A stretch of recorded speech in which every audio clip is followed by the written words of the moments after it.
سلام اس پر نبوت نے جسے صدیق فرمایا، طرف جس نے یہاں معراج کی تصدیق کا پایا۔ بیاں ہو کس زباں سے مرتبہ صدیق اکبر کا، ہے یار غار محبوب خدا صدیق اکبر کا۔ لٹایا راہ حق میں گھر کئی بار اس محبت سے، کہ لٹ لٹ کر حسن گھر بن گیا صدیق اکبر کا۔ حمد و صلوات کے بعد سامعین محترم، آج ہمارا موضوع ہے میرے کریم آقا علیہ الصلوۃ والسلام حضور پر نور شافع یوم النشور، حضور صلی اللہ تعالی علیہ وسلم کے خلیفہ روحانی و سیاسی، خلیفہ اول، خلیفہ بلا فصل، افضل الخلق بعد الانبیاء، امیر المومنین، اصدق الصادقین، سید المتقین، امام المتقین، امام الصحابہ، حضرت سیدنا ابو بکر صدیق رضی اللہ تعالی عنہ کی افضلیت کے حوالے سے ہے۔ امیر المومنین حضرت سیدنا صدیق اکبر رضی اللہ تعالی عنہ نے نبی اکرم صلی اللہ تعالی علیہ وسلم کی ذات اقدس اور اللہ اور اس کے رسول کے دین کی خاطر جو قربانیاں دیں، ان قربانیوں کے حوالے سے آج کے اس خطبے کے اندر ہم جانیں گے۔ میرا رب قرآن مجید فرقان حمید کے اندر ارشاد فرماتا ہے، ثانی اثنین اذ ہما فی الغار اذ یقول لصاحبہ لا تحزن ان اللہ معنا۔ یہ سیدنا صدیق اکبر رضی اللہ تعالیٰ عنہ کی خصوصیت، آپ کی عظمت، آپ رضی اللہ تعالیٰ عنہ کا مرتبہ اور مقام، آپ کی شان۔ آپ وہ واحد صحابی ہیں جن کی صحابیت قرآن سے ثابت ہے۔ اللہ فرماتا ہے دو میں دوسرے، پہلے تو رسول اللہ ہیں، دو میں دوسرے اللہ فرماتا ہے اذ ہما فی الغار۔ میرا رب فرماتا ہے جب وہ دونوں یعنی جناب رسول اللہ صلی اللہ تعالی علیہ وسلم اور سیدنا صدیق اکبر رضی اللہ تعالی عنہ غار کے اندر تھے، اذ یقول لصاحبہ، جب رسول اللہ صلی اللہ تعالی علیہ وسلم اپنے صاحب سے، اپنے یار سے، اپنے یار غار سے، اپنے محبوب سے، جب رسول اللہ صلی اللہ تعالی علیہ وسلم یہ فرما رہے تھے لا تحزن ان اللہ معنا، غم نہ کھاؤ اللہ ہمارے ساتھ ہے، انزل اللہ سکینتہ علیہ، اللہ نے پھر ان پر یعنی سیدنا صدیق اکبر پر اللہ رب العزت نے پھر تسکین کو نازل فرمایا، سکون نازل فرمایا۔ آپ وہ واحد صحابی ہیں جن کی صحابیت قرآن سے ثابت ہے۔ اگر کوئی انسان، کوئی بدبخت سیدنا صدیق اکبر کی صحابیت کا انکار کرتا ہے تو وہ قرآن کا انکار کرتا ہے، سے قطعی کا انکار کرتا ہے، اور قرآن کا منکر ہو کر وہ شخص کافر ہو جاتا ہے۔ وَسَيُجَنَّبُهَا الْأَتْقَى الَّذِي يُؤْتِي مَالَهُ يَتَزَكَّى وَمَا لِأَحَدٍ عِندَهُ مِن نِعْمَةٍ تُجْزَى۔ جب جناب سیدنا صدیق اکبر رضی اللہ تعالیٰ عنہ نے حضرت بلال رضی اللہ تعالیٰ عنہ کو خرید کر آزاد فرمایا، بہت بڑی قیمت آپ نے ادا، پھر منافقین کفار نے یہ کہنا شروع کر دیا، یہ باتیں بنانا شروع کر دیں کہ شاید بلال کا صدیق پر کوئی احسان ہوگا، کہ اس احسان کا بدلہ چکانے کے لیے صدیق اکبر نے اتنی بڑی قیمت دے کر بلال کو خرید کر آزاد فرمایا،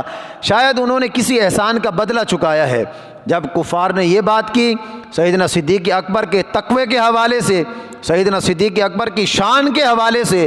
تو پھر سیدنا صدیق اکبر نے خود کچھ نہیں کہا، پھر اللہ نے قرآن نازل فرمایا وَسَيُجَنَّبُهَا الْأَتْقَى۔ اللہ فرماتا ہے اس شخص کو جہنم سے دور رکھا جائے گا جو سب سے بڑا پرہیزگار ہے، فرمایا اس کو جہنم سے دور رکھا جائے گا۔ اور اللہ فرماتا ہے الَّذِي يُؤْتِي مَالَهُ يَتَزَكَّى، صدیق نے کسی کے احسان کا بدلہ نہیں چکایا۔ آج میرا اور آپ کا مال اگر ہم اللہ کی راہ میں خرچ کرتے ہیں تو ہمیں نہیں پتہ وہ قبول ہوتا ہے کہ نہیں ہوتا۔ صدیق اکبر کی شان، صدیق اکبر کی ذات اور آپ کے مال کی بھی کتنی بڑی عظمت ہے کہ آپ کے مال کی قبولیت بھی اللہ نے قرآن کے اندر ارشاد فرمائی۔ رب فرماتا ہے کہ جو اپنا مال دیتا ہے پاک ہونے کے لیے، ستھرا ہونے کے لیے، اور وَمَا لِأَحَدٍ عِندَهُ مِن نِعْمَةٍ تُجْزَى، اور اس پر کسی کا احسان نہیں ہے کسی کا احسان نہیں ہے اس پر، بلکہ ہاں الا ابتغاء وجہ ربہ الاعلی۔ پھر صدیق پر جب بلال کا کوئی احسان بھی نہیں ہے تو اتنی بڑی قیمت سیدنا صدیق اکبر نے کیوں ادا کی؟ پھر اس کا جواب اللہ نے قرآن کے اندر دیا، فرمایا الا ابتغاء وجہ ربہ الاعلی۔ صدیق اکبر کا یہ جو عمل ہے یہ محض اللہ کی رضا حاصل کرنے کے لیے ہے۔ یہ اللہ نے قرآن کے اندر فرمایا صدیق صرف اپنے رب کی رضا چاہنے کے لیے اس نے اتنی بڑی قیمت ادا کی۔ وَلَسَوْفَ يَرْضَىٰ، قریب ہے کہ وہ اپنے رب سے راضی ہوگا، وہ اپنے رب سے راضی ہوگا، اللہ اس کو راضی فرما دے گا۔ یہ اتنی بڑی آیت سیدنا صدیق اکبر کی شان میں نازل ہوئی۔ آپ خود فرماتے ہیں جب میں نے بلال کو خریدا، اتنی بھاری قیمت ادا کی، رسول اللہ صلی اللہ تعالی علیہ وسلم نے فرمایا اے صدیق، بلال کو تم نے خرید کر آزاد کیا ہے، اے صدیق ایسا کرو اس خریداری کے اندر ہمیں بھی شامل فرما لو اور آدھی قیمت جو ہے وہ ہم سے بھی لے لو۔ تو سیدنا صدیق اکبر پھر رونے لگے، یا رسول اللہ صلی اللہ تعالی علیہ وسلم، صدیق کی کیا حیثیت ہے؟ صدیق بھی آپ کا غلام ہے، اس کا مال بھی آپ کا ہے، اور یہ جو بلال جس کو میں نے خریدا ہے یا رسول اللہ یہ بھی آپ کا غلام ہے۔ میرے کریم آقا علیہ الصلوۃ والسلام نے فرمایا، حضرت ابو ہریرہ رضی اللہ تعالیٰ عنہ فرماتے ہیں رسول اللہ صلی اللہ تعالی علیہ وسلم ایک دن بیٹھے تھے، آپ علیہ الصلوۃ والسلام نے فرمایا صحابہ کا مجمع لگا ہے، حضور نے پوچھا ہاں بھئی آج تم میں سے کوئی روزے دار ہے؟ تو جناب سیدنا صدیق اکبر کھڑے ہوئے، یا رسول اللہ میں بتانا نہیں چاہتا تھا، آپ نے مجھ سے پوچھ لیا ہے تو میں عرض کرتا چلوں، ہاں میں آج جو ہے وہ روزے سے ہوں، میں روزے دار ہوں۔ میرے کریم آقا علیہ الصلوۃ والسلام نے پھر پوچھا آج تم میں سے کسی شخص نے کسی مسکین کو کھانا کھلایا ہے؟ صدیق اکبر کھڑے ہوئے، عرض کی یا رسول اللہ صلی اللہ تعالی علیہ وسلم، یا رسول اللہ میں بتانا نہیں چاہتا تھا لیکن آپ نے پوچھ لیا تو اس لیے میں عرض کرتا ہوں، ہاں آج میں نے ایک مسکین کو کھانا کھلایا ہے۔ میرے کریم آقا علیہ الصلوۃ والسلام نے پھر ارشاد فرمایا کہ آج تم میں سے کوئی ایسا شخص ہے کہ جس نے کسی مریض کی عیادت کی ہو،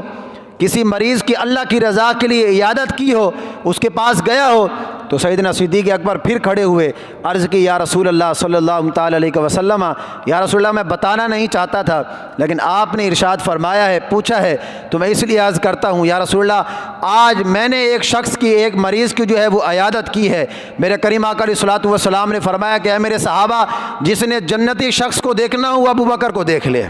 وہ ابو بکر کو دیکھ لے۔ حضرت عبداللہ بن عمر فرماتے ہیں کہ رسول اللہ صلی اللہ تعالی علیہ وسلم کے زمانہ اقدس کے اندر، یعنی جب رسول اللہ صلی اللہ تعالی علیہ وسلم نے ظاہری طور پر پردہ نہیں فرمایا تھا، اس وقت ہم کسی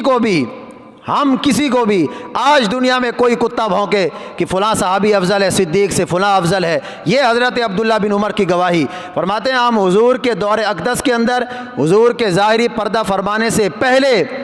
ہم رسول اللہ صلی اللہ تعالی علیہ وسلم کے بعد کسی اور کو افضل سمجھنا تو دور کی بات، ہم ابو بکر کے برابر بھی کسی کو نہیں سمجھتے تھے، کہ ہمارے نزدیک تو ابو بکر کے برابر بھی کوئی نہیں تھا۔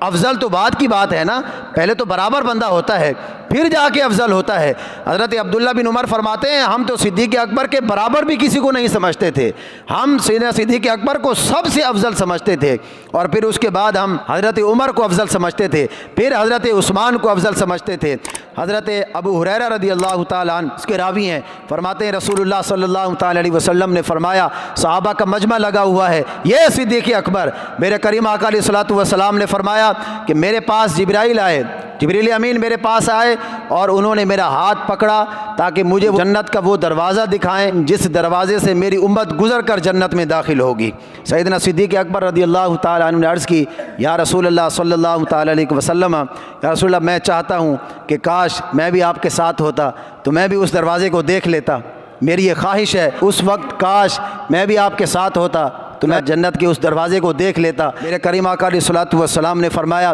کہ اے صدیق پریشان کیوں ہوتے ہو، کل قیامت کے دن تم وہ شخص ہو کہ جو سب سے پہلے میری امت میں سے جنت میں داخل ہوگا، سب سے پہلے اللہ میری امت میں سے تمہیں جنت میں داخل فرمائے گا۔ حضرت معاذ بن جبل رضی اللہ تعالیٰ عنہ فرماتے ہیں رسول اللہ صلی اللہ تعالیٰ علیہ وسلم نے مجھے بلایا اور رسول اللہ صلی اللہ تعالیٰ علیہ وسلم نے ایک مسئلے کے بارے میں مجھ سے رائے مانگی، وہ صحابہ بھی کتنے عظیم صحابہ کہ جن سے حضور رائے مانگتے تھے کہ بتاؤ بھئی تمہاری اس مسئلے میں کیا رائے ہے، ان صحابہ کی کیا شان۔ تو فرماتے ہیں مجھ سے حضور نے پوچھا کہ اے معاذ یہ بتاؤ کہ اس مسئلے میں تمہاری کیا رائے ہے۔ تمہارا مشورہ کیا ہے اس مسئلے کے اندر؟ تو حضرت معاذ بن جبل رضی اللہ تعالیٰ عنہ نے عرض کی یا رسول اللہ صلی اللہ تعالیٰ علیہ وسلم، یا رسول اللہ اس مسئلے کے اندر جو ابو بکر کی رائے ہے میرے بھی وہی رائے ہے، جو ابو بکر کی رائے ہوگی نا، جو ابو بکر کا مشورہ اس مسئلے کے اندر ہوگا، یا رسول اللہ میرا بھی وہی مشورہ ہے۔ تو میرے کریم آقا علیہ الصلوۃ والسلام نے فرمایا کہ اے معاذ، کہ اللہ کو یہ پسند ہی نہیں ہے کہ صدیق اکبر سے کوئی غلطی ہو جائے۔ حضرت حفصہ فرماتی ہیں کہ میں نے رسول اللہ صلی اللہ تعالیٰ علیہ وسلم کی خدمت میں عرض کی، جب رسول اللہ صلی اللہ تعالیٰ علیہ وسلم کی طبیعت مبارکہ کچھ ایسی ہوئی کہ آپ نماز کے لیے تشریف نہیں لے کر گئے، تو رسول اللہ نے پھر حکم دیا کہ ابو بکر کو کہو وہ لوگوں کو نماز پڑھائے۔ تو حضرت حفصہ فرماتی ہیں یا رسول اللہ، آپ نے اپنی اس حالت کے اندر سیدنا صدیق اکبر کو آپ نے امام بنایا؟ تو رسول اللہ نے فرمایا کہ نہیں۔ حضرت حفصہ فرماتی ہیں مجھ سے رسول اللہ صلی اللہ تعالیٰ علیہ وسلم نے ارشاد فرمایا کہ اے حفصہ، میں نے ابو بکر کو امام نہیں بنایا بلکہ اللہ نے ابو بکر کو امام بنایا۔ اللہ نے میری امت کا امام ابو بکر کو منتخب فرمایا، اللہ نے فرمایا، میں نے نہیں فرمایا، مجھے تو اللہ نے حکم دیا، میں نے اپنی مرضی سے ابو بکر کو امت کا امام نہیں بنایا بلکہ اللہ نے مجھے اس بات کا حکم